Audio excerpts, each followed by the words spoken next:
Back సాంగ్ని విన్న feeling వస్తుంది. సో కోర్స్ ఆయన పిల్లారా అని ఏ నిమిషం అన్నారో కానీ అన్ని సినిమాలని ఇల్లారా అంటున్నారు, అన్ని బ్లాక్ బస్టర్లు కొడుతున్నారు. రీసెంట్గా కిష్కిందపురి కూడా సూపర్ డూపర్గా రన్ అవుతోంది. So hearty congratulations once again.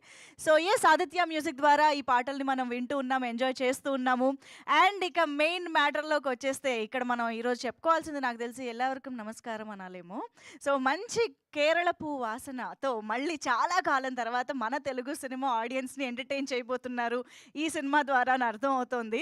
So already glimpse and teaser ఎంత అద్భుతంగా ఎంటర్టైన్ చేశాయో, హెవీ ఎంటర్టైన్మెంట్ లోడింగ్ పక్కా అని మనందరికీ చూపించేశాయో తెలిసిపోయింది. కాబట్టి ఒక్కసారి ఇవాళ కూడా మనం గ్లిమ్స్ అండ్ టీజర్ని చూసి మన ఈవెంట్ స్టార్ట్ చేసేద్దాము. Can we have the videos please?